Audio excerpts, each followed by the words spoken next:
Welcome to Talking Society with CT, Hose, and Jose. Let's get started. Hi, and welcome back to Talking Society, where we talk about society stuff.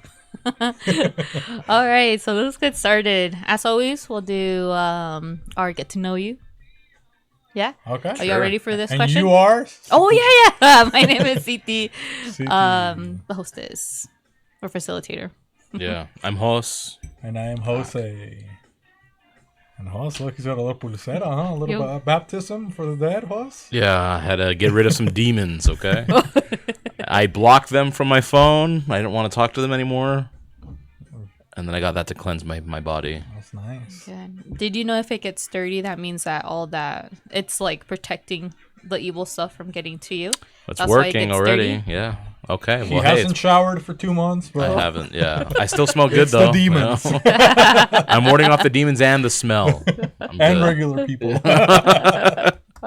You thought you're protected, right? Yeah. You smell so bad.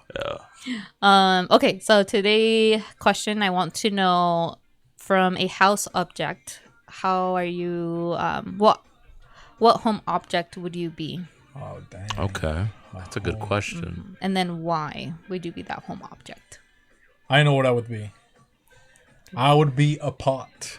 A pot? Yeah. Because people get to put ingredients in there, right? It has a substance. Okay. It can make people happy, whatever's in the pot, right? It can make people mad. It can be funny. Sometimes you drop the soup, on the floor. You ruin the whole thing. You can boil water, so it's multi-purpose. You can use it for a lot of things. You can use it to play drums. You can use it to hit somebody. You can use it to eat. You can use it to carry water, to do a lot of things. So I would probably say, for me, I would be a pot or a pan. One of those two. Cast iron because I'm strong, okay? Wow. Have you got this question before? No, I just was thinking about it. It's like, well, That's I don't want funny. to. Yeah, that's probably what I would pick. You want to go next? No, you can go next. I have to think a little bit more. You want to be the stove because you heat me up, maybe, huh? Oh my God. I love it. I was Cute. considering maybe a table because when I'm not that I'm the center of attention, but I bring people together. That makes sense. Like I feel that most people feel comfortable around me when they get to know me, Yeah. and so I become someone that helps shoulder not their burdens, but I just help people out that way where they feel extra comfortable. So they'll share things with me they don't share with other people, right? Or I'll make friendships like pretty quick, right? In a very short amount of time or in small amounts of meetings alone, they've already feel closer to me than they normally do because the table is kind of indicative of, oh, this is a place to commune together, to talk and feel comfortable around each other and get to know each other. Yeah. So maybe table, I guess. Table? Yeah. Do you have just table in your dining room, or do you have multiple tables? Well, like a dining table, just one, table. but Okay, like you don't want there's to be like a coffee table or yeah, there's coffee table and there's like foldable tables, right? yeah, but I'm like the dinner table, okay? The one people want to go to, right? Thanksgiving, Christmas, all the good parties or Everybody whatever. gets together. Yeah, the ones that mean the most. Ah. I'm not a nightstand, okay? Some of you guys are nightstands, not me. And not Ashley furniture. Nice, right? No RC Willie. No. I'm what do they call it? Bespoke. I'm artisanal, okay? Italian. I put the art in artisanal. So yeah, I'd go with that. I think I would be anything that holds food, maybe the Oh, she's trying pantry. to copy me. Tupperware. Oh, She could be pantry? Tupperware. Oh, a Tupperware, yeah. Yeah. No, but then those get lost easily. So no Tupperware. Good They thought. throw you in the bottom. They throw you in the trash. They don't get wanna clean stained. you. You can be Pyrex. People keep Pyrex. Oh yeah, yeah. pirate, because you're classy, Yeah. you're Oh, traditional, okay. very Yeah. Sturdy, traditional, yep. Yes, classy. Yeah, I already said Yeah. classy. Okay. That'll be nice. Okay. Yeah. I don't know what brand that is, but okay, sounds That's like a Princess brand. House. Pyrex is the Pyrex. one with the vidrio. It's like cristal. Ah, It's It's like glass. the heavy one, the vidrio. It's like the heavy Okay. glass. The ones that you can throw in the dishwasher. You know how like Tupperware, because it's plastic, it will like if you boil water in it or whatever, it gets Oh yeah. it's glass. It's not gonna get ruined at Okay. all. It's Okay, like the one you go classy. to, like maybe the DI or a old white person's house, and they got like, it's like that thing, but it's like yellow, or they have like a green one with like the tapa that's like white. They have like cool little sets and stuff like that. Just of glass, that's usually Pyrex if you go to a white home. Oh, okay. They still sell Pyrex as like the clear glass. I think the most popular is like the red lid. They'll sell them at like what are they, like the Bath and Body Works, or Yeah, no, almost not Bath and anywhere. Body Works, Bed Bath and Beyond. Those. I even think like Walmart sells Pyrex And they're pots. collectible. So. Oh. And drug people, they love cooking drugs in those because they're sturdy, they work, they don't get stained. Okay. Versatile. That's what I'm trying to say. Okay, thank you. Thank y'all for sharing. That's a cool question, huh? That is Yeah. a really good question, actually. Okay, next question is If gonna you- be what room in the If home you're a do you wanna house be? object, what house object are you? That's a good question. I'm a lamp because you need me to see. You got to turn me on before I'm useful. Oh my gosh. Okay, so today's topic is going to be about when has been a time that you all have felt like the worst, like emotionally, physically, and what helped you get out of that state of mind. And then if y'all don't feel comfortable sharing about yourself, if y'all want to share about like that you saw somebody else go through something The really people at hard. the table will tell you stuff. Yeah. So that you were like depressed and stuff like that? Mm-hmm. I'm trying to see. Well, I think I kind of have shared it before. Sometimes, like, if I feel like I'm having a lot of bad days or like a bad streak, like, obviously, I don't know. I think somebody said, like, especially during COVID, that a lot of people are having issues because they had never spent time alone. So, and they always have distractions, right? So they never, like, now with so many things that we can do, it's like you can basically hide that you're not feeling good, right? Like you can go out to the bars, you can go out to party, you can go to concerts. So you have something to always do to distract you from being yourself, basically. So I don't think necessarily like that if you feel depressed, I think if you're not used to maybe being alone or having time to yourself or understanding that it's like a natural emotion, I think that that's hard for people to do because like that's what happened. Like a lot of people, even during COVID, right? They were like married, and then they're like, "Oh, I don't even know this person." Like now, I actually have to spend time with like my husband or my wife. I don't even know who the hell they are, right? Like I actually hate them. But before it was nice because we kind of like, "Oh, they're helping me with this." I think I really like them because we spend so much time away. So I don't know. For me, when I feel like I'm sad or if I feel like depressed or whatever, I just understand that that's like a normal feeling. But I try to practice being thankful. So I'm like, okay, I feel kind of crappy. It's like, so what are good things that happen to me? Maybe I need to remind myself of how many things are good for me, you know, because we get used to so many, I guess, to all the good things. We just call that normal. Or basically, like, we're supposed to have it, you know, like that you're always supposed to be happy, that you're always supposed to have, like, the best luck, make the most money, that you feel entitlement to good emotions, I would say. So with how the world is now, that everything's accessible or that you can put like a monetary value into happiness, you know, like I don't think when people feel sad, I think like that's maybe they haven't spent time alone or maybe they have too many distractions. So I always like to do a lot of stuff alone just to feel bored. You know, I can't remember who I was watching, but they were talking about like now compared to before, like even kids, right? Like kids now, they're like consistently stimulated. Like every single time. Like if they get bored, it's like, okay, you can watch a video, right? You can watch your phone, you can do this. It's like when we were kids, it's like if you were bored, like you're just bored. Like you have to figure out what to do.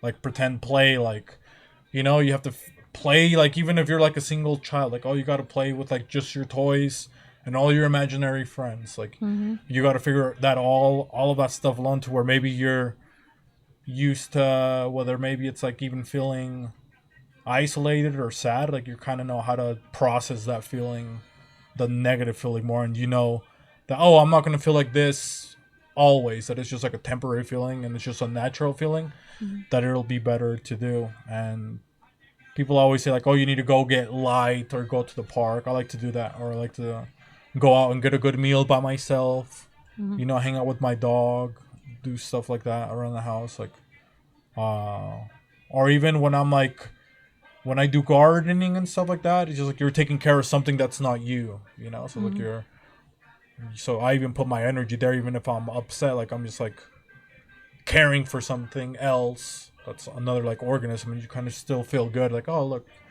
that happen, and you get to even experience like nature and just like how a garden grows or a plant grows and stuff like that. It's like, oh, it's actually not too bad, right? It's like, and just remembering too, as you get older, it's like we all have had so many bad things. Like when somebody first breaks your heart, you know, you're like, oh my god, I don't, you know, and then after that, you're just like, okay, it's like pretty normal, right? I get my heart broken every week, but you know, it's like you know that it's like okay, it's gonna get better, right? It's like, so I think the more that you just kind of are cognizant of that, I was like, okay, like this has already happened to me before. Like now, I don't know, maybe it was Theo Vaughn. I'm not sure if you watched this episode or somebody else that had given pretty good advice that they said like if I ever feel like I'm sad or that I can't get out of this funk or something like that, I pretend I take 7 steps from where I'm at. So like if you're sitting right there, you would take 7 steps, come over here, turn around, and give yourself a pep talk.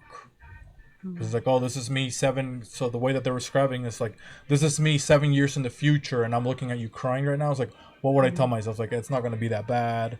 You know, you're gonna get over it. Blah blah blah. And I was like, oh, that's kind of a cool way to even give yourself a pep talk, because we're all good at giving like other people.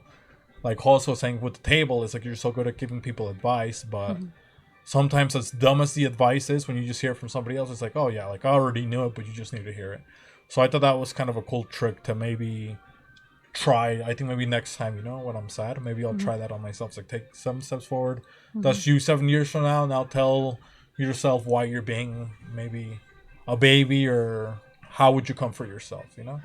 So probably do something kind of like that. Like that it's normal. And I think that people need to spend more time alone so they can figure out what it's like to be bored or what it's like to be sad and not be happy all the time. Because it's like in nature, nothing's even happy always, you know? Like things get killed. You have like right now the hurricanes. So it's like even in nature, it's not like always the best. So it's just like part of life, you know? So like the more you get used to it and just understand that that's normal, I think it's like the happier or the more accepting that you can be of those negative emotions. But how do you get to that point where you're like, okay, I recognize that I'm not well. How do you get out of it? Like, okay, it's time for me to maybe reflect or go do my garden. Like, when is that point for you? Well, it's like if you're feeling sad, or sometimes I feel like even if you're not feeling sad, but sometimes a lot of things that happen to me. So it's like we have so many compromises, I would say, maybe responsibilities that we have to do, right? So like for you have more than us, right? You have to go be a mom, you have to do this, you have to go to your work, you have to go drop off your kids at school, you have to be a parent, well, a wife, right? So you're doing so many things that I feel like you can get lost into in that routine of always like doing, and then you just start feeling kind of like gassed. So for me, it's like if I know that I'm starting to feel like I don't want to do anything, you know, that I'm just like tired, it's like, okay, I just need to spend some time to myself. If I'm feeling like I don't want to do anything, which would maybe be depressed, right? Because I don't want to go out, I want to do things, like, well, maybe I'm doing way too much and all these things that I haven't learned how to manage my time. Like how am I spend a little bit less energy here so I can have more time for myself to feel better. So I would say that's probably like the one that happens to me the most, is like if I have too many things going on and my days are just going by kind of fast and I feel kind of like a zombie, right? Like I'm just like winging it. That's when I'm like, okay, dude, you need to simmer down. Like find some time for yourself, even if you're not doing anything, but just to kind of catch up and take like, you know, get just like a breather. I was thinking about this week, and I think it's funny how like when you're young, you just want to go be like on the go, right? When you're young, it's just like, oh, I want to get old so I can go do this, and you're just like thinking on, you're like, and then when you're older, it's like, oh man, I want to be like relaxing, you know? I want to like do this, so I can have some peace, some quiet time, some stillness. So like even that's like, I was just thinking about how it's almost like you're fighting two things, like from when you're a kid to when you're adult. It's like now you're like, oh, I want to find that peace, where when you're a kid, it's like, dude, what the heck? It's like, what are you doing sitting down? You have to figure out like a sort of balance with both. I feel like, where you have to still do hobbies or things that you like doing, but still also understand that we deal with like too much stimulation now, that you have to like just not do anything. That's one of my favorite things, honestly, for me, is like to not do anything. Like even if I'm just like cleaning or I'm doing art or something where there's like absolutely nothing going on other than just like quietness and that's like, oh man, that's so nice. Or if I'm going on a walk and I just like can look at a mountain and stuff like that. I don't go into the mountain because I'm scared, but at the park I go to, you can see it good. And it's like, oh, that looks really good. You can see the clouds move and just even the leaves. I don't think people pay attention to that, to be still. So I don't know. For me, that's like when I'm feeling like a zombie, like I'm just going through the motions.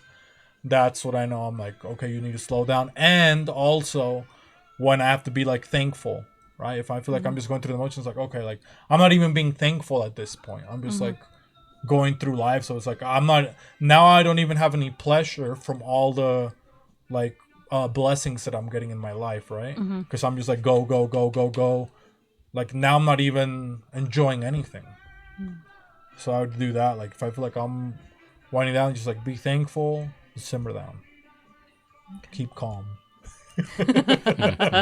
Thank you. Stay demure. What's I mean, I won't speak on a specific time. It hasn't happened a lot, thankfully. But I know I spoke earlier about the table, right? So I'd say I'm a very empathetic human. I'm good at disassociating with people, but if I care about you, it's difficult for me to sever that tie. So if like someone's going through a difficult time and I know, I kind of absorb it whether I like it or not. So it's a difficult thing for me to like not absorb. So like sometimes like if a lot of people I feel like are going through a tough time, then like I absorb all that energy and trying to help them out. So it's almost like overwhelming at times, and that's when I go into hiding, so to speak, where I'm not on social media. I haven't had Instagram. I haven't been on Instagram for like 2 months now. He's been hiding. So that's been super nice. And not that anyone's causing any issues on Instagram. It's just it's one more thing I have to worry about that I don't want to worry about. That and at the end of the day doesn't mean anything to me, right? Matter, yeah. So I recognize it when I start feeling super drained on energy. When I wake up feeling a bit like irritable, because when I absorb too much of that I don't want to say it's negative energy, but if you help someone through something, you inevitably you can absorb some of that, like and so I just get like kind of cranky. I get like really really irritable. So a way sometimes, especially when I know it, is when I like he knows me. You've been around me enough too. Like if I'm just ruthless with like roasting, sometimes I do it for fun, but sometimes I'm just like not letting go, and it's just too much, a bit too angry on like being rude with words. That's when I'm like, okay, I gotta slow down, look, see what's going on. And change a few things. But he said gratitude. That's a really big thing. I've done it for a few years now. Not consistently every day, although I'm much better at it every day. I like to try to wake up every day and do like a prayer of gratitude, and I have to do like at least 3 new things that I didn't do the day before. Because I have my typical ones like God, family, friends, and my dog. Like those are 4 always like at the front of it. And then like I think of even things that seem kind of stupid. So like yesterday, I thought of my palette knife for painting. So I have like 7 palette knives, but there's one of my favorite ones that I use. I even just said specifically thank you for that specific palette knife. And I know that sounds dumb, but much to what he was saying, I think we're so desensitized to like everything, because either everything is such a big commodity that even the smallest commodities seem so insignificant, but they're vastly significant. Like I tell people, think of when you don't have toilet. I mean, at the beginning of COVID, ironically enough, I even used this example before COVID. Like, toilet paper is one of the best commodities to have. What are you going to do without toilet? I mean, you can still wipe yourself, not as efficiently. And people are like, oh, we have bidets. Like, yeah, bidet is an extra technology that exists now, but like toilet paper is such super nice commodity. Like running water in and of itself is nice commodity. We go to the bathroom in water that's generally clean enough to drink, if you think about that. And there are other countries who don't even have clean water to drink. So it's like an just kind of perspective on that, and like how generally good we have it.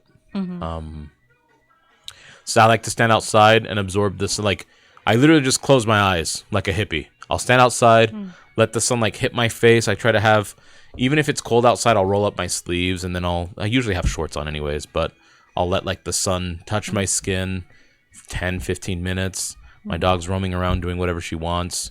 I'll be barefoot if it's not wintertime because let my feet actually touch the ground. They say there's studies on that too, by the way, that there's like an electromagnetic field that if you are barefoot and like in the grass or in the sand or whatever, it helps connect you and like balance out your energy. And I believe in stuff like that. So what else do I do? Chakra.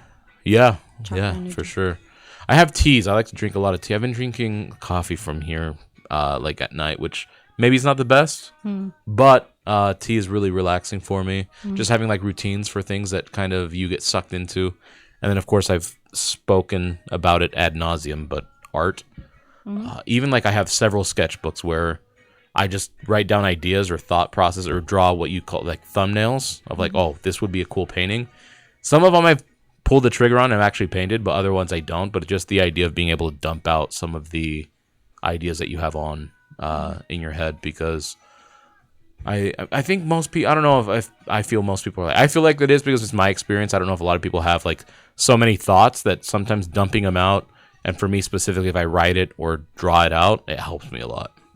So I had this diary or journal, whatever you want to call it, and I have like 2 or 3 of them full. And I write small, so like they last me a while, so it's a lot of ideas, just like of stories that I'll tell, made up stories, real stories, just a thought process. So I'll even see like how I changed my thought about this one thing to how it is now a few years later. So now I'll write what my change was and what it used to be.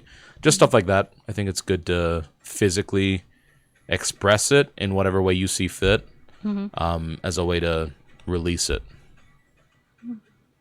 And I know you talked about that you notice yourself, like your mood changes, right? You observe either you get angry and you're noticing that you're being maybe a little bit too much with your jokes, right? Bullying.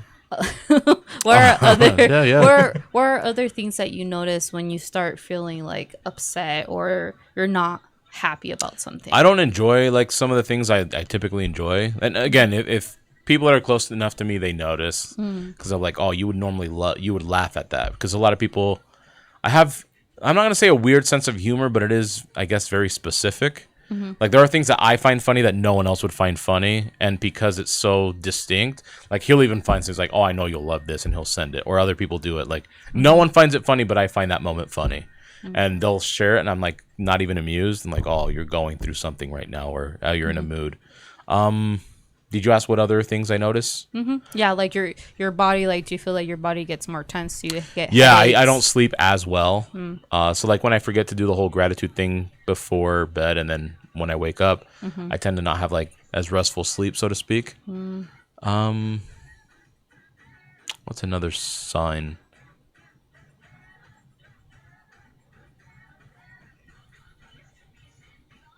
I get that sense of like overstimulate. I don't even want to listen to music. I love music. I love having music consistently, where if I'm in a bad mood so much that I don't even want to hear anything else. I just want to be in a room locked up by myself.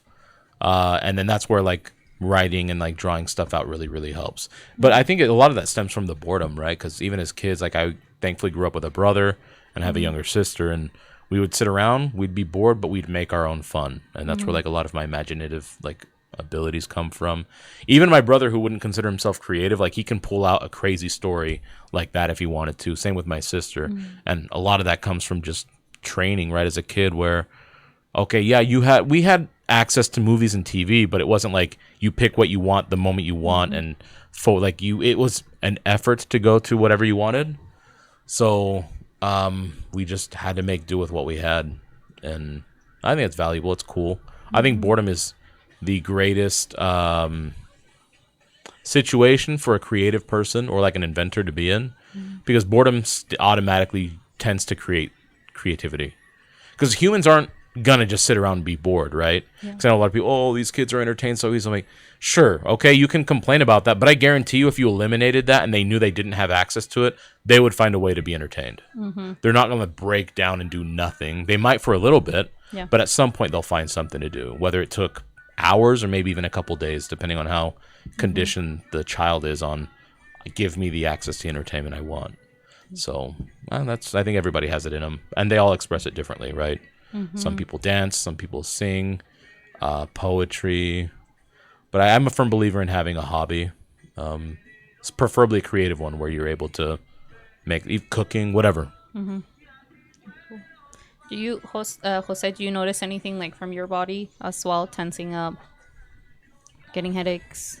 No, maybe more I feel sleepy? like, I don't know, I think like what I said, like when I feel like a little bit more tired, or maybe if I feel more like, I'm not sure if I almost feel like I have inflammation, you know? Like I'm like, oh, I have something like eating Okay, I could see that, yeah.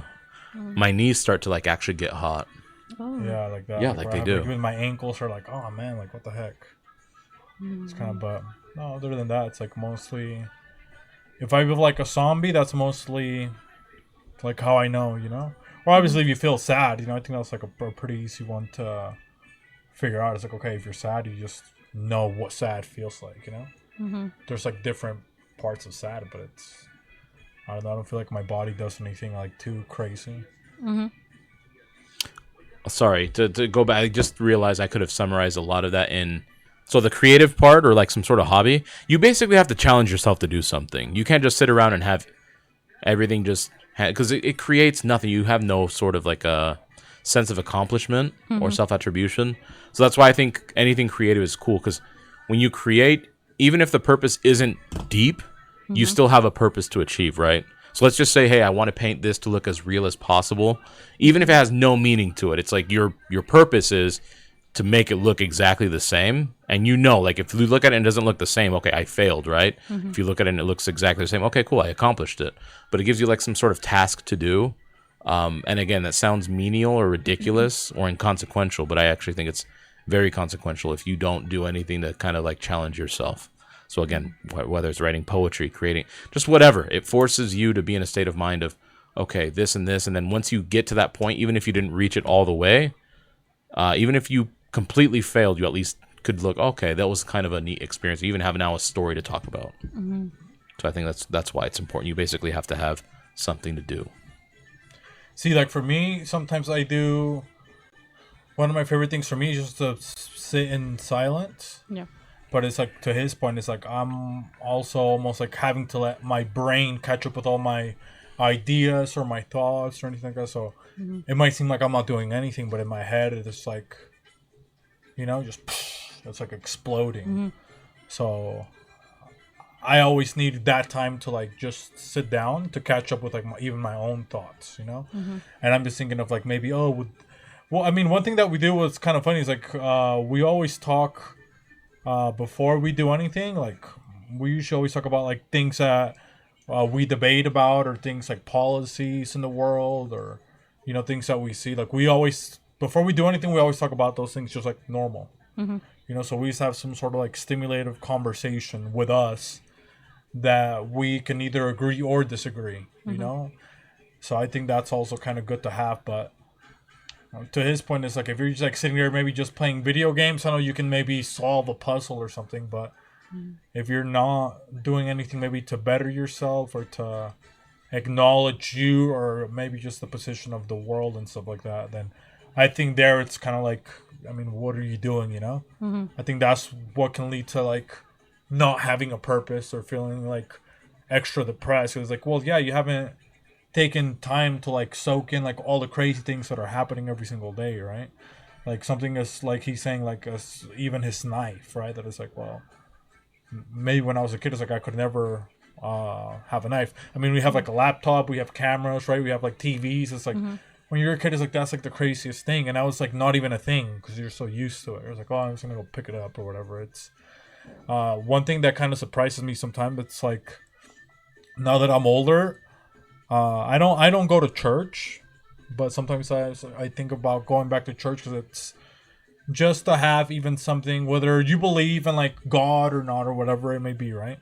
I just think that it's kind of crazy that something so old, basically like the principle almost is like, hey, you always have to be like thankful, you have to help others, and that you also can't like reach your full potential here.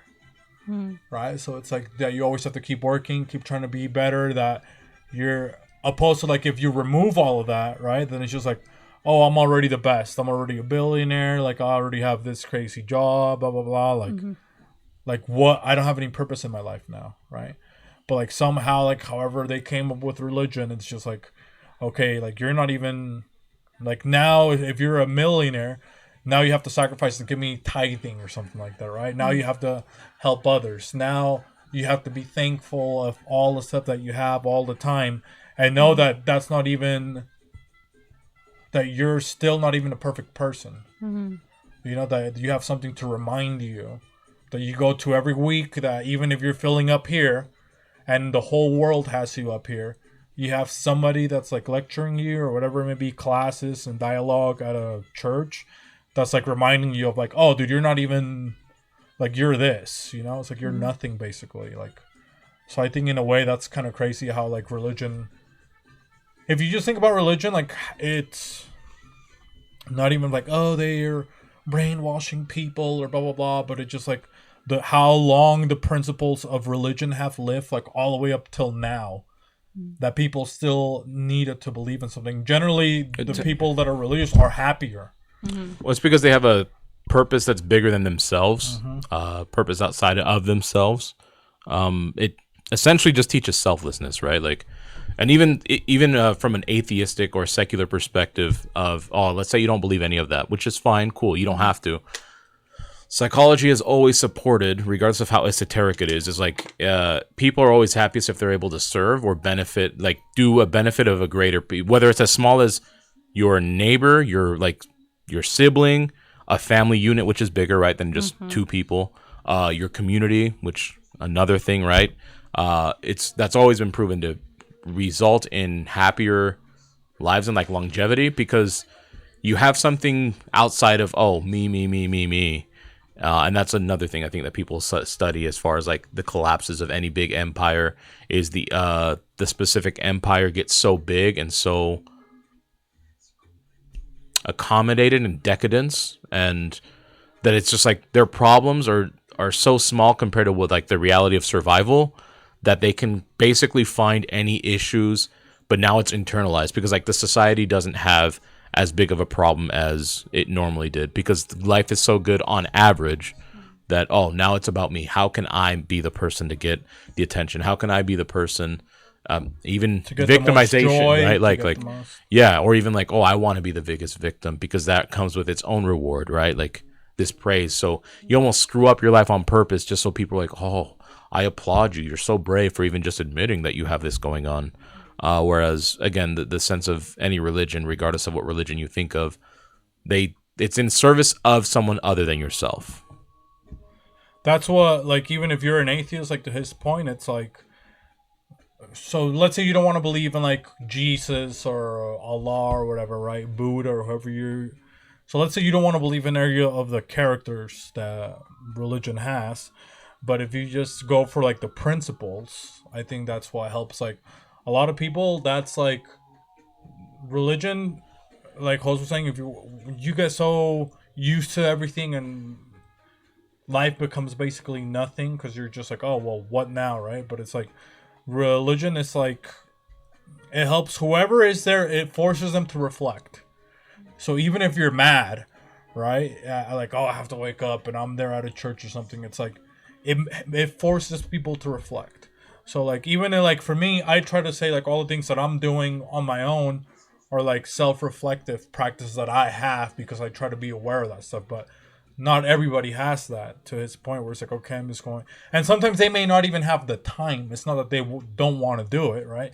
And maybe they just don't understand that that's what they need. So maybe they're doing a bunch of things, right? But now they go to church, and that's like the 1 hour, 2 hours or whatever that they can be quiet and just have somebody else stimulate their mind and have them reflect of like, oh, okay, well maybe this, or and also even reflect to who they are, right? Like, okay, could I be better, right? Could I be more grateful? Could I be helping more people? Could I, like, where they have to do that self-reflection of like, okay, how can I be honest with myself, right? Like the things that, what's cool about religion, it's like if you kind of buy into it, right? Like it's like we all have things that we won't even tell each other here, or that you won't even tell your husband, right? Like there's things that you won't even tell.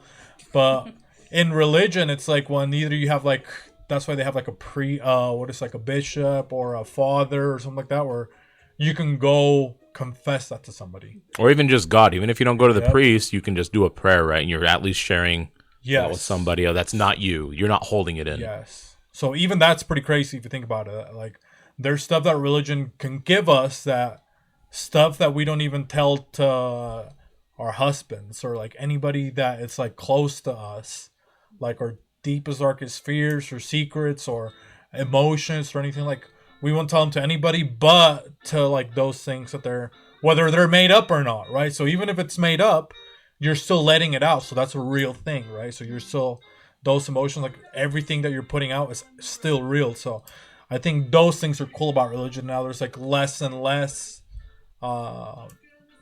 people that are religious, right? Which I think if people could maybe rebrand religion, or maybe people could be like, hey, I'm just going to learn like the therapeutic things about religion. I don't necessarily have to believe in blah, blah, blah. And then I know it's like, well, then you're not fully committed. But if you, I don't know, I just think that more people should kind of give it a try, just to make it a routine, to get that little time to have to yourself and be, hey, am I doing good or am I doing bad? Can I acknowledge my emotions, right? Can I process them, my sadness or blah, blah, blah? Like, how can I mean, they teach you how to cope with things there too, right? So even if it's made up, which is like, so even if it's made up that God's real or whatever, right? Like, people have said, oh, God helped me do this or whatever, right? Which in medicine, there's placebos, right? Which is like they give you a sugar pill and they're like, dude, you're better. And you believe it. And now you're diabetic. Yeah. I'm kidding. No, but there's people like that. No, It's like, hey, you got this sickness yes, too. yes. And then people will end up getting a sickness. The power of belief has an incredible healing factor in many ways. So you can even learn that with, if you want to see God as like the ultimate placebo, right? Like however you want to see it, like I think that it's like a very important, that's like something that I've been thinking about lately. It's like there's like, the world's breaking off so much off of that they don't really see like the benefits of like being able to simmer down and let somebody else have the power over you. That you have to submit to the priest or the father, and they're like the ones that talk. Like you got to sit there and like shut up, Yeah, there's like it's not to get like too crazy or conspiratorial about things, but it's like I firmly believe people not just like hate the idea of God because they don't like the aspect of responsibility. I personally believe like a lot of people just don't like being held accountable to anything. So the fact that there's someone who can hold them responsible and punish them in some way, shape, or form bothers people. Let's put that aside. If someone who's really bought into a religion, regardless of it, whether it's, again, Muslim, if it's Judaism, if it's Christianity, if it's Buddhism, none of those religions, I believe, ever place any real value in materialistic things. They acknowledge it's real and you have to have money to do certain things. But like at your core, if you're truly like into it, you're not someone who can be bought. And it's a fantastic thing, but for people who like power and control over people, it's one of the worst things to have. But so I used the parallel in terms of, you know how some people love the government, like they're so not that they love the government, they love whatever party they're a part of, right? Oh, I hate this other one. They like vilify it. They basically call it the devil. It's like they've swapped religion for that. Like people have submitted to it versus submitting to religion. And I think I'm indifferent to any party. I don't belong to any single religious or political party. I think that they all are corrupt. I have very poor views on government because they've overextended their reach on people's lives. But does that make sense? Like, I think the more that they can remove it, they're the ones that replace God. Like, because if you think of like even a corporation, right? You get paid. Here's your salary. And I'm not saying I'm not anti-corporation. Work has afforded me the ability to be able to paint on my own free time and do all these things, right? But just if you think about the power structure, okay, this is the person who's in charge of me. If I don't do what they say the way they want it done, I am now responsible for it, or they'll punish me, whether that's you get written up, they can withhold your salary. Like, oh, you even can get suspended without pay. That's like a thing. or they fire you completely and you no longer have like an income. And people accept that, right? But they can't accept the idea of something even bigger than that for their own lives. It's just like, oh, well, that's just a part of life we have to go through. Yeah, and you have to go through life at some point realizing like what's bigger than you, what purpose you have. And that's why I think like motherhood is very important. Well, parenthood, I guess. But I think it affects the mothers more intimately than it does the fathers, because their sense of responsibility is different, right? Like inherently men want to go provide for their family, right? A home, the food, like the shelter, and they want to know, oh, I can protect my family. Like if they're scared and they feel threatened, they know I'm here to protect them. That's where the guy gets like their joy out of it and their fulfillment. The women in the home love knowing, oh, I take care of their needs. Like, oh, if they're feeling sick, if they need emotional support, that's what I'm there for. The idea of like having a nice home for again, it's traditional and people hate it, but like biologically speaking, that makes the most sense. That's what women like more. That's why women love reality TV show, because it's more about like, oh, what's happening, the whole gossip thing. That's women love gossip, and that's not a bad thing inherently. Guys tend to like things. That's why guys like machines, cars, sports. It's like things you can kind of do with your hands physically and show, oh, I'm the best. Where women are more like, no, we want everyone to have equal feeling of feeling good, generally speaking. And if it's not that, they bond over, no, we all hate this woman or this thing at the same amount, and they bond over the hatred of it, right? So that's kind of like a dynamic that they have. And so all I'm saying is if you have religion and that person, male or female, you detach yourself from it and you can't really be controlled or bought. It's like those, I don't know if women do this. I know guys always do it. Oh, would you do this for X amount of money? And so I'm more realistic in the sense that, I mean, obviously I say crazy, stupid things and I'll come up with ridiculous stories. But those questions, oh, what would you do with $1 billion? What would you do for $1 billion? And I'm more of like, no one's going to walk up to me and say, hey, do this thing and you're going to get $1 billion. So immediately I just completely reject those stupid games, right? And they're like, you really wouldn't do it for? I was like, okay, let me play that game. If it really was the case, like some people say some awful things, I go, no. And they go, why? I was like, I couldn't live with myself if I did that for X amount of dollars. And then they go, oh, but you could buy all the therapy. I was like, well, therapy isn't working for most people anyways. So first of all, no. And I don't want to live with myself knowing that I did it anyways, right? And I know it sounds dumb, but it gives me an idea of who can be bought. And that's super extreme, but I think it's price. but it's valid, right? Like, especially again from a guy's perspective, oh, loyalty, bros over hoes, or whatever stupid cliche they want to say. But then they say, I was like, okay, well, you can be bought at some point, so maybe you're not the best person for me to be around, or at least share a lot of things with. If that, I know that sounds so dumb, but those small things kind of affect it. Or, oh, I guess a woman's equivalent would be like, oh, my husband would let me have a one night with this celebrity or something like that. That's almost like because it's like, I know people say that in joking, but at some point you might think about it so much that it becomes a reality that, okay, if now him or her, you start bringing it down to a local level where, oh, that person can be the exception, and now you've invited that into your life. Does that make sense? Yeah. So those are like, but again, back to the point of religion, like religion is so, well, the ones that I'm aware of, they detach you from the world, right? It's like you live here, but you are not from here, so you shouldn't necessarily dabble or value those things. So if someone comes up to you and say, no, like people have died, like the term martyr, like you die for your own belief. It doesn't matter what they put you through. It doesn't matter. Like that's powerful. Even if you don't believe in what that person did, it's like, do you even have half of the resolve that person went through to die for what they believed in? And most of the time it'd be absolutely no. Yeah. One thing that I was thinking about too, like these are some of my thoughts that I have when I go sit alone. So like, because I've been thinking about just religion quite a bit recently, and like one thing that I thought about was like even like the Garden of Eden, right? So let's say you don't believe like that there was a garden and that a snake talked to a woman, and that the woman fell for the snake because he was hot, and ate the fruit, right? And then that gave men like free will or whatever, humanity. Free will. But if you think about even just as a person, like psychologically, right, it's like you can use like the whatever tree that has, what is it just called, a tree, or is like the tree of life, or what is that, whatever tree it was there that had the forbidden fruit. So if you just think that just in life, like right now, as far as like pleasures, like that makes like even a lot of sense, right? Because it's like when people like in religion, it's like, oh, they have premarital sex, right? Like do all of these things, but it's like now you can do everything, right? I can go watch porn, I can go jerk off, I can do premarital sex, I can steal, I can scam. So I'm taking from this fruit that is technically desensitizing you, right?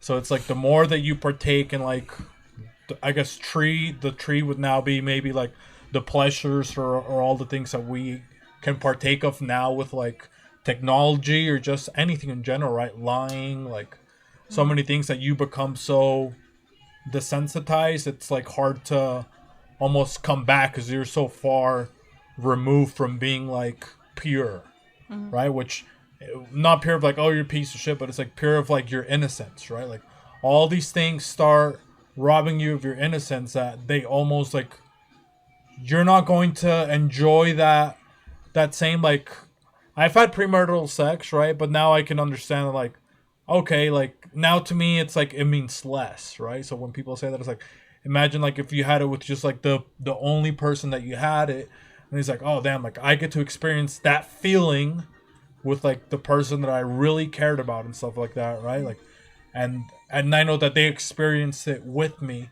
Like that's crazy because now that's like your only memory of the feeling is that something that you're still living in, right? So which could be the same as like even if I mean when people have like porn addiction and stuff like that, right? Where you can just like look at girls and stuff like that, and now you don't even have to go talk to a normal girl, right? And now you're just like looking at horses or something because that's the only thing that turns you on, right? So you get so desensitized with all these things that are available to the world, which I was just thinking of that as like I don't know. I'm thinking of like I'm gonna have to make a religion where we just like take the stories and rebrand them because I think like a lot of those make sense, right? Like the more you take of those forbidden fruits that we have access to, is like the harder it is for me to well for everybody to kind of have like a sincere feeling or even just be grateful for something you may have. It's like when you give your kid something for the first time, right? Um, well, you mentioned that you took your daughter to watch you play, right? Like if you take her again, like the more you take her, she's probably not gonna have the same reactions, right? Or you see them like, oh, this is when I first bought them a whatever costume, like they were freaking out, right? And it's like that starts becoming like less and less and less, and it's like as we progress in life, like that's almost life when we're talking about like not even finding like any purpose. Like you already stimulated your mind in all these like crazy ways. That's like now how am I gonna get my next high, right? And now you're Diddy with 1,000 bottles of lube, right? Because you're so far removed from everything, which I think that's like another cool thing of like religion that it keeps you like pure. I'm not sure if I talked about it here, but maybe I know I've talked about it with like Holistic on the other podcast. It's like so like when I first started having sex, I started having sex with like girls that were way older than me. So we're doing crazy stuff, like the craziest stuff. So it's almost like I did not even realize it until like maybe probably like 6 years ago that it's like I wasn't even attracted to the girls that were my age because it's like, well, they're not doing what these old girls are doing, right? It's like so I never even got to. It's almost like if you're a regular person, you're going to play like for a professional team, right? It's like I don't have any business doing that, and now like where I should be like even sexually in my mindset with like the people in my age, like I'm not even there. So now I don't even have anything in common with like a bunch of people that are in my age because I'm already like with all the people that have just had more sexual experiences, right?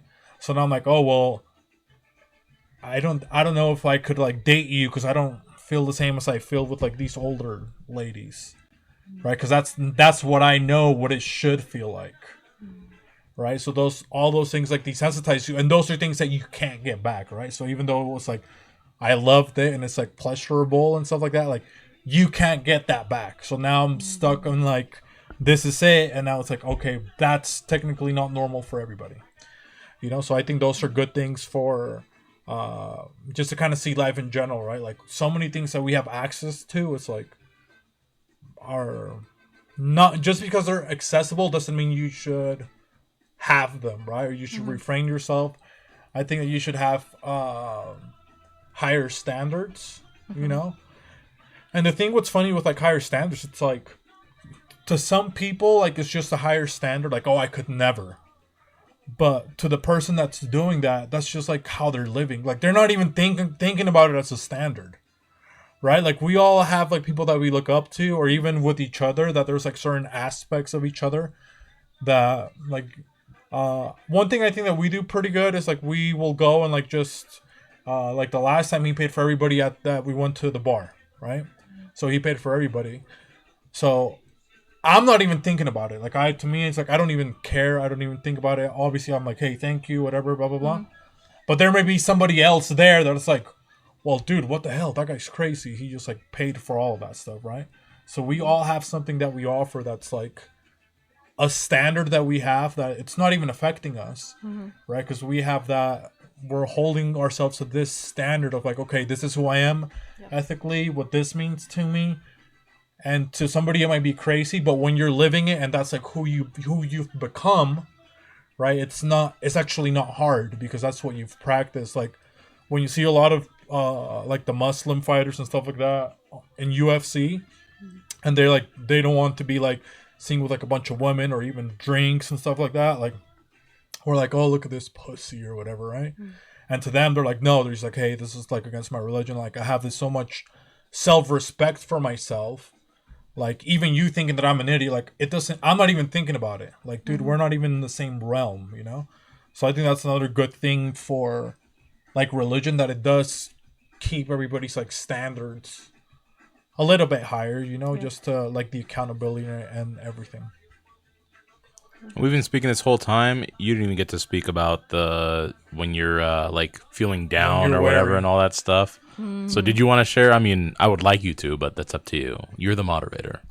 No, it's okay. I thought the conversation went to a more interesting spot. So, no, but I do want to bring it back to what has been like a situation that has been the hardest for you both to accept your feelings, like whether that's sadness, guilt, or anger. Like, can y'all think about an incident where it took you a while to realize those feelings? And why did it take you a while? Why were you so maybe against discovering those feelings? I'm only debating on how. I know I've said this in old episodes or whatever. Yeah, episodes we've recorded before on like I have a very difficult time of being like emotionally open. So I guess that maybe this was meant to be. You have like your powers or whatever. Again, like it was destiny about this, but or the butterfly effect. Yeah, which one? Which one is it? No, butterfly effect is. Remind me. I've never watched them. It's you make a decision that affects you in the future. Maybe it's that. Who knows? But it would come from her. So maybe with 2 butterfly effects, the metamorphosis times 2. But. Back to the table thing. I don't know if you have enough perspective on this, knowing me as little or as much as you do. I believe you do, because you've known me for a very long time and like have seen a lot of my friend groups. This is not like for me to brag or anything, but I feel that there is like, I would say I'm like an anchor in the groups of people I'm in, including but not limited to like my family and close friends, right? Where I'm saying like, my mood or my approach to something can greatly alter the mood of everybody in the room, right? Like we've gone out before and sometimes I'm not even in the mood and he's like, oh, let's just go. But he and I have such a good relationship that it doesn't faze him because he knows to just like, he's just being him. Eventually he'll either perk up or he's just going to be miserable. He enjoys like watching me just being annoyed of something. But to like a larger extent, I'm saying if there's like a family gathering or a friend group, I know I have the ability to just derail everything because I know exactly how to get under everybody's skin. I can say something that just deteriorates people in like 2 seconds. I say it as a joke sometimes, but it's true. Like I know what I can say to get under this person's skin where it would ruin the next month or 2 of their lives because they'll just be like, I can't believe he said that to me. And like they only think about it, right?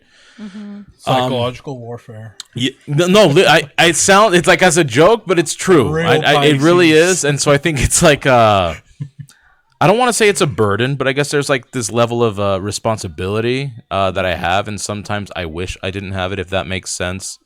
Like, let's say I'm like the anchor, like I tether it all together. Like, if I remove myself from this, like, no offense, or even if I die, I don't want people fucking crying. I know they will, but it's like, dude, just go live a happy life. That's how you're gonna commemorate me. But I know that my death would impact that social environment. Does that make sense? I don't know if that makes any sense, but like, they would sit like, oh, he'd be the guy to do this or do this XYZ to move along this like social gathering or whatever. Or I'm the one that is that common denominator that kind of helps view that spot. And I only think the only reason I feel comfortable saying that is a lot of the times when people are like, oh, this was happening and I thought of you. This was happening, I thought of you. And it's like, all of them are saying that about me, but they won't say that to each other. Which is, I'm very blessed and fortunate for that. That's one of the things I'm grateful for. But at the same time, it's like so much, and I think that's why I accept a lot of like the emotional burden that burns me out sometimes. I'm like, because I feel that's my way to repay kind of like the importance that they place me in their lives. I think that's how I kind of pay them back in like an unspoken way, which is awful maybe, but I guess that's as honest as I want to be without like super detail. But yeah. Yes. Thank you for sharing. Appreciate it. So what was the question again? Like, what was the... What was an incident where it took you a while to accept the feelings that you were feeling? Okay, well, I didn't express... I guess the feeling was like it's frustrating because I can't feel as carefree as you meant. Like, to some people, it's just is what it is. Like, some people can't fathom how I interact that way or like take that burden of responsibility. Because that's just, I guess, how I am. But like I said, sometimes it's almost like so much where I'm like, I feel I have to partake in something, and if I don't, that almost even ruins the experience of me not even being there, right? Like, where they and I know that's not always true, but I do think that there's others where like if I miss it, whether it's in my control or not, and they're like, oh, he missed it, so now does that kind of sever something between us? Okay, for me, I don't know. I'm trying to think of something where it's like I can feel. I think, I don't know. I've always been pretty aware of like emotions and stuff like that. So I guess I feel like maybe lucky that I've been able to figure that out, you know. But let me see. I guess maybe one thing that kind of Ho shared about himself too, with the table reference, right? Like for me, I prefer being alone to do like more. I mean, I like art, you know, so that's like, I mean, honestly, like I could just be inside of a room and just, that's it. That's how fun it is for me, you know?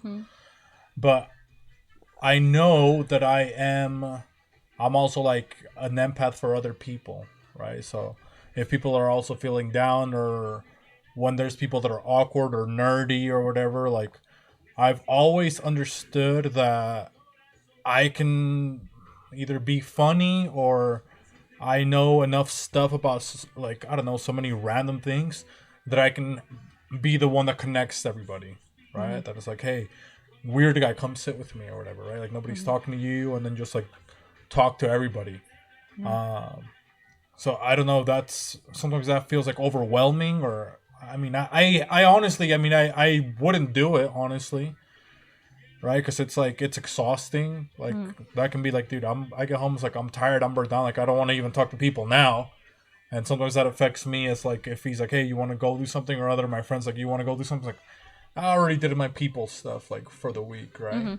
So I don't know, I think that's one for me where I maybe feel like guilty with, like, if I know that there's like a weird situation and not being able to, I guess, being selfish and not helping, right?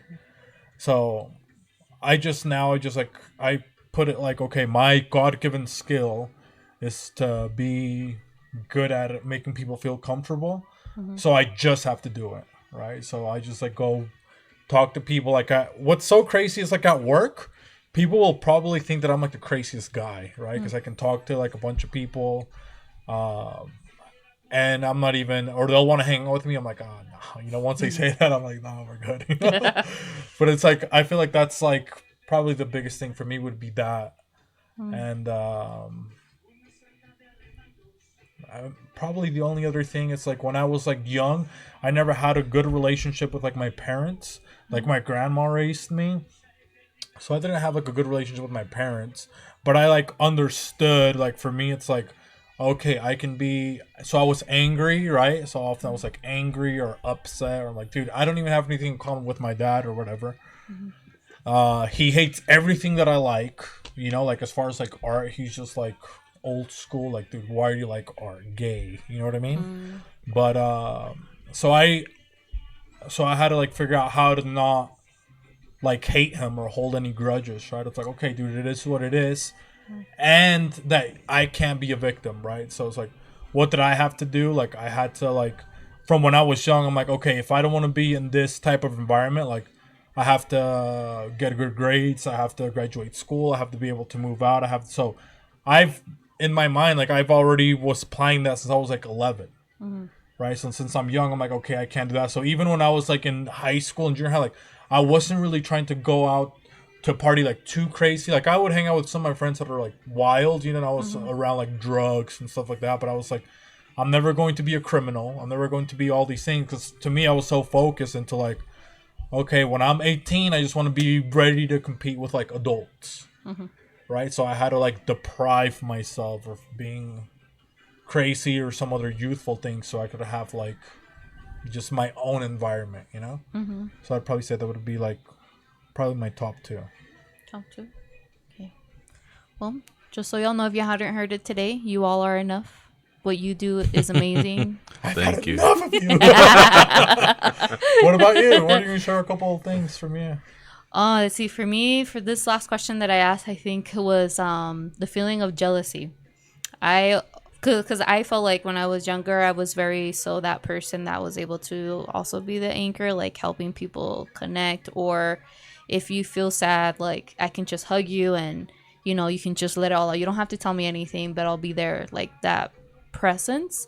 But as I got older, like this thought of jealousy would come, and it's like with friends and like partners that I have had, is that I would get really upset at the person, and like the person wouldn't even know I was upset. The person that's venting to you, or Oh no, sorry. So like if like jealousy wise, like if my friends like had another best friend, right? So I would just get upset. Like I wouldn't tell them anything, but my body, it would just like irk you, like, oh, I can't believe she's hanging out with her. And so I would just like, well, if you're with her, and then I'll just go somewhere else. Like, you know, I'm fine. But I would still be upset with my friend. And then like the next day that we would meet, I still have that anger, right? Or with like partners, I would like, even if they talk to another girl, and before I wasn't like that, like before I didn't have any of that. And I don't know what, I think insecurity was what triggered me as I got older, is like, I think a lot of girls like my age were like doing things that I was not allowed to do. And so I think that's where the insecurity came in. I have gotten better. So I still get angry, but I just walk away and I'm like, okay, it's all right. It's okay. Nothing's happening. You're fine. Like, why are you mad? Type of thing. Time's a hell of a teacher. So and then it's hard for me to have quiet. I cannot have quiet. I know I was talking to a friend who does running each morning, and they go up to like the mountains and run. They're like, it's so pretty, it's so quiet.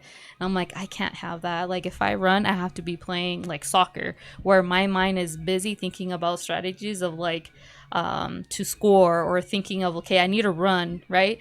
But I can't reflect like that, because I get into loopholes, and then that's where I feel sadder. But I think I need to get past the sadder to heal, and I just don't want to do that right now. Yeah. And I think it's just been piling up so much that I have to be in the house with music on. I have to be listening to cartoons or something, so I don't think, because that is too much. So those are the two parts, is like the jealousy and then just the overwhelmed sensation of like quietness or whatever. See, but it's almost what I was saying earlier, remember? Whereas you get like, you have so much thing that you've bottled in, that you just have so many things like stimulating you. Yeah. And then, you know? And then eventually like you're going to be like, Yeah, and I do that, and I burst here and there, and I notice it. And my husband noticed it too. He's all like, why are you angry at me? I'm like, I guess I still get mad, but then I go to bed. I'm like, you're right. Why did I get angry at him when it wasn't even his fault? This is triggered by something else. But yeah, I think that's hard. I think for me, it's hard to do quiet time. I don't want to be I by enjoy myself. it. Yeah, I enjoy Well, I it. was gonna ask you, like, so how do you think that you could maybe do a little bit of quiet time, or even not that, but just like acknowledging your emotions? Because obviously you have a busy schedule, with like Yeah. all the things and your responsibilities. So what practice do you think that you could have for yourself to find some time for you to acknowledge, maybe even if it's not so an example of like Hos, he said he likes to write down some of his stuff, whatever. I personally, I can just do that in my brain, right? So he's doing something mechanical, right? Art or something like that, where he's just drawing it down. So what are maybe some things that you think that you can try to in between, like all the busyness of your life, that you can try to do some practices where you can release some of that stuff? And that's the other emotion. I don't want to do that. Like, I know I have to, but I don't want to agree with myself of what I can't do. So I will come up with an excuse. Writing in a journal, I suck at writing. I hate grammar stuff, so I won't do writing. But it's not about the grammar. I know, but I make up excuses of like, I know there's writing, like there's journalism that I can do to think. I know there is therapy that we can do. I know there is gardening, but I always find like these excuses not to do it. So I don't know, and that's why I asked the question, like, at one point, do you all feel, or you see the light where you can reflect? Like that you accept that, yes, this is happening to you, and now it's time to, like, move forward. I don't know if that makes sense. No, Yeah. to me it makes sense at Yeah. least. And I see like the whole, so do you know why you make excuses though? Because I don't want to reflect. I don't want to feel sad. Yeah, but so the alternative is not doing it is still caught, like you're not fixing anything, right? Right, So you're yeah. still having a problem. So either way you're going through a problem, just one seems to have a better ending, Yeah. relatively speaking, or temporarily, versus the other one you just keep stacking it on. So I guess I'm asking, because that's where I have to reason with myself when I realize, okay, now is too much, because I'm almost Yeah. in the same way, like, oh, I have to keep up this burden of performance, right? So like I reason with myself because I'm like, dude, I can't keep this up. I'm just miserable, right? And I guess my thing is like, I don't want to be miserable for other people to be around. So now Yeah. I have to take care of myself for a little bit, and that's where I detach. So for you, what would cause you to realize like, oh, I can't just keep putting this off? Does that make sense? Yeah. Because that desire has to be stronger than your desire of not wanting to be sad. I think conversation with my husband, I think it's the most, but sometimes I feel like I just release too much on him that now I don't want to be that burden. Do you know if it's too him. much for him, or you're just assuming? I'm just assuming because sometimes he makes comments like, oh, just but he's that type of person. It's like, just get over it, Okay. And I'm a very emotional person, so that doesn't help. This kind of ties into it and helps me because I'm usually really good with my words other than when I'm expressing emotions, because I just don't do that really that often. So I'm not going to say what it was, but remember how there was like I was lecturing you about basically stuff at work? So not that I was lecturing you from a patronizing perspective or condescending, but that's how I feel with my friend groups. Like if they'll bring a problem to me, Yeah. I even asked you, right? I was like, well, do you want me just hear you, or do you want some suggestions? Like, no, I want suggestions, right? So I'm like, okay, now I put on like, oh, this is my preaching moment. This is where I can give my experience and like what I would do type of situation. While not being high and mighty, it's just like, oh, if I understand you, this is how you approach it. And I felt like I gave you personal, like tailored advice, right? Where was I going? Oh, I guess that's my burden of performance, where it's like, that's where I get like upset that that's who I am, or that's what my calling is on earth. So you have a similar thing where you're like this monolithic person where people come dump like their feelings on you, or like, oh, like you're the emotional sponge for people. And even your work. Yeah, even because based on some of the things that you were telling me, that's the other thing, right? You essentially have to find someone that can be that for you. Now, back to his point, that's almost, I'm not saying for you to, that can be God, right? Like that's what religion kind of ties into. So maybe if it's not your husband, is there not anyone else that you're close enough to that you feel you can? And oddly enough, sometimes I don't do this. Some people feel more comfortable expressing that to a stranger versus someone who knows them, because I guess with a stranger, you have nothing to lose. Maybe that's the Yeah. comforting for some people, right? Like, I may never see this person again. I can say that. And unless they're an absolute piece of shit, they're going to be pretty understanding. Like, oh, hopefully things go better. And at least you got that off your chest. And you don't have to worry about them judging you. But if it's someone you have to wake up to next every day, you're like, oh, is he going to lose feelings for? Like, maybe there's that, right? Like, you don't want to burden him, but does that make sense? Yeah, that So you makes need to find sense. someone. If you don't have, I'm not telling you you have to tell us who it is, but you should think of someone who you feel comfortable sharing that with. And if not, maybe it has to be a stranger. Whether again that's with therapy or someone else. Yeah. Yeah. I would say too, it's like, so see, because one thing, now that I guess we kind of brought it into this light, so one thing that I know that I do too much sometimes is overwork and not ask for help too, right? Because I'm also have like that pride of like, oh, I'm so hyper independent, I can do everything. I don't, being tired or not being able to do anything, it's like that's not even an excuse, right? I'm like so anti you being like a B word, right? That it's like I'm just going to be killing it at the time, and then that's like not even realistic. Like putting all those things on your shoulder, and like a lot of the times the way that I sometimes think about it is like, okay, if I died right now, would any of these things that I'm bottling up like even matter? Like people wouldn't even be thinking about like these things that I think might make me look weak or that make me look like an idiot. It's like, okay, if I stop doing it or if I address it right now, like like if you're realistic with this, it's like what's going to change? Like I'm not going to, if I cry, if I just start weeping right now and you let those emotions out, like what's that going to change? Like that, it's not going to make you look less of a person. It's not going to make you look stupid or dumb or that you're not strong, right? Like I think a lot of the stuff too, when we bottle up stuff, it's like, okay, what's going to be the reaction? So you can still have like a mindset of like what's going to be the reaction of others when it doesn't even matter, right? It's like just something that you just need to get out. Like if you're suppressing a bunch of stuff, you're putting a bunch of things to the side. Like I don't know, one thing maybe that you should try. I've never tried it, but I thought it would be cool if I didn't have other coping mechanisms.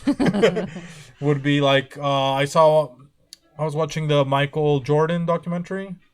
And Phil Jackson, he's like their coach. He's like the Zen master.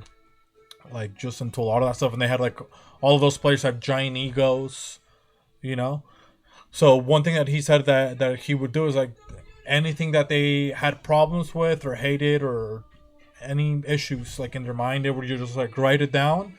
They would say it and toss it in the fire. So they could see that problem just like basically be consumed by the fire, and it's like, oh, I let that out, right? So it's like now I manifested that, right, via writing and expressing it and stuff like that. Now I'm just releasing it, and now it's like it's cleansed, it's in the fire, so that could be a cool thing to do. I think maybe it would be good for you personally, like just saying it because for me that I'm good at being alone. I think it's something that you need to work on, because even if you feel maybe weird or that people are going to judge you if you're being soft or that you're saying too much, or you already determine what they're going to think, so you're not going to say everything, right? If you find time alone, like, and even if you're just crying or weeping like an idiot, it's like, that's the cool thing. It's like nobody else is there to judge you or whatever, right? Yeah. But I feel like what you're doing, if you're letting all this pile up, it's almost like you're so scared of this like giant closet that you're about to open, right? That you're just like, oh, I'm just not going to open it. But if you just like open it, it's like, oh shit, well, it just like poured on me, but I let all of that out. Because just even letting it out is going to be so overwhelming, whichever way you find to do it, because it sounds like you've been bottling stuff up for a minute, right? So whichever method you find, it's like it's going to be like overwhelming regardless, right? Because there's like so much that I would probably say to remind yourself that you're not a superhuman or a god or anything like that you're just like a regular person, right? You have like that's why I'm saying that it's good to have like time to just like be alone or whatever, or to reflect, because it's like this is bringing me down to where, okay, I feel like a fucking human, right? So even when we were talking about church, it's like, okay, I have like 2 hours where I can just, all these thoughts are going to get forced for me to process. Because right now I'm letting everything else process or distract my thoughts from myself, right? So they're becoming so overwhelming because only you know like how piled up the closet is, right? But once the closet falls, like everything gets out of the closet, you know? So I don't know, I would say just don't be scared of the, like, you'll be fine. Or that the thing that I was discussing earlier, like, you've already had how many different trials or how many different changes of mind, right? Where if you were to give yourself a pep talk and be honest with yourself, like the whole 7-step things, or maybe you could even record yourself, right? Saying something to you. I know it sounds dumb, but you could even like just even look at a picture. I know on here I've mentioned before, it's like sometimes for me, if I feel like I'm not being creative, or if I'm not being passionate with my life, or if I stop trying to do hobbies or anything like that, I'll look at a picture of me when I was young. And I'll be like looking at myself when I'm a kid. I'm like, okay, would he be happy that I'm not going outside, that I'm not trying new foods, that I'm not having fun? Like, because this kid wanted to experience all of these things in the world, and now I'm just being like a cold rock. So like, am I doing my young self like a disservice? So I do stuff like that. And even with astrology, right? Whether you believe it or not, that gave me a way to just like be honest with myself, right? Like they're like, oh, this describes you in this way. And there was nobody else other than me reading the descriptions of what I'm supposed to be. Where I'm like, okay, do I have a short fuse? Can I be vengeful? Can I be all these things? And then I had to have like a self-assessment. And they show you practices on like, this is how you could control your emotions because you're more emotional. You know, these are how you can relate to people. You have to keep in mind that people maybe perceive you this way. And then you almost see yourself, like, that helped me see myself almost like in third person, where I'm just being like absolutely honest with myself. And I'm like, yeah, I have these flaws. I think that's another thing that we don't do with ourselves, is like that we're not really even honest with ourselves a lot of the times, you know? It's like I'm pretending to be this like tough person and stuff like that. It's like when you might just need a moment, you know? So you're doing all these like crazy things. It's like I just need a moment to be honest with myself, basically. So I would even look into that, you know, because that's one thing that I've looked into.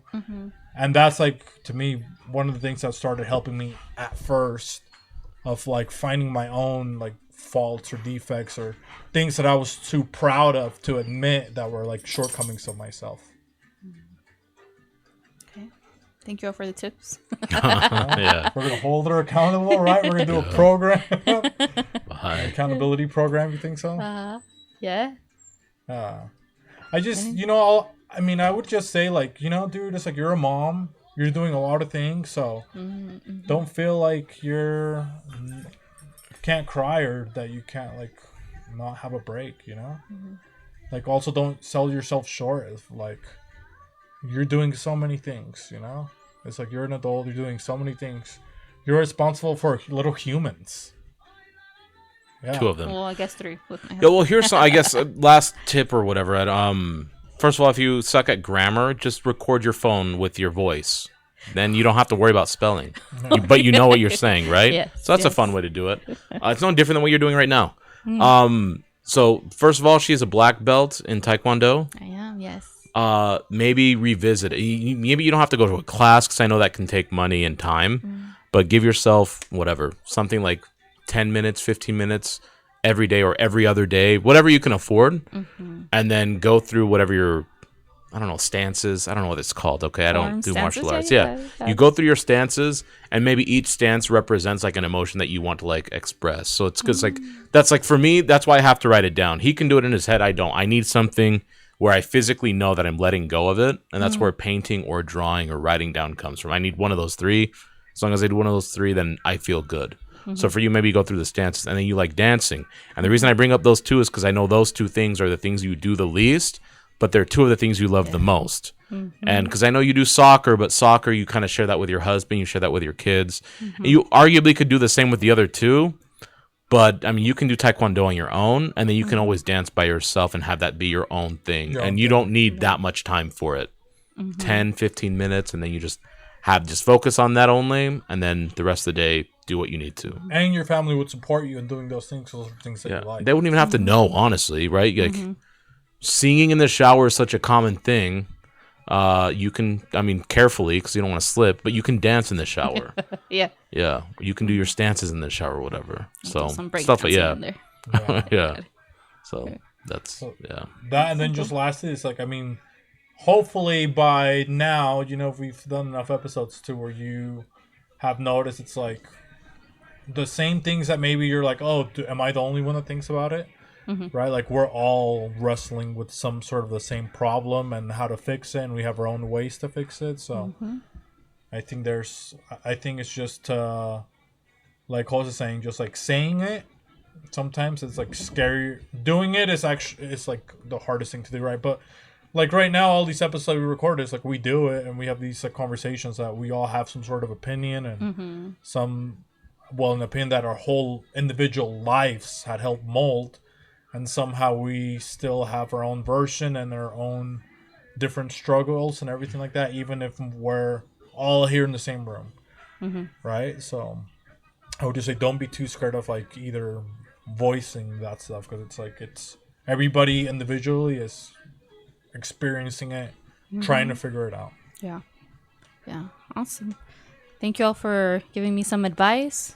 Any advice y'all want to give to the viewers who may not be feeling the best? I think we did a lot. No, I think we did. I mean, a lot of it can be applicable, Yeah. whether it's the hobby. I mean, honestly, hobbies is one of the biggest things. I think that's the step in the right direction. But yeah, think of something greater than yourself. Yeah. My last thing that was almost my favorite is that Hall said was just to find your little activity that you stop doing for yourself. Yeah. You know, I whether like it's that. Taekwondo or that little thing, because you end up, to me, that happened to me in my last relationship where I was for a long time. I started doing so many other things that then you forget who you are, right? You forget like your passions. And he made a great point. It's like, if you do something on your own, that's something that you have, right? It's your own thing.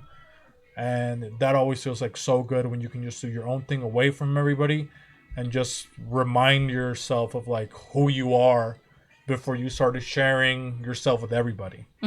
Right? So I would say that was probably for me my favorite advice was like find your little passion that you like to do, even if you're an adult and you think you're gonna be an idiot, that you look, you know, just go do it and you'll be like, oh man, I forgot how fun this is. You know? I can get lost in this. Told you guys I was the table. Awesome. Yes, bringing it back. Okay. Yeah, No, thank you. I like the topic. It was nice. Yeah, I think that's the most open I've been emotionally. Yes. Stimulation. Yes. Thank you all for being as open as you could. Thank you all for joining us. Well, we'll see you all next time.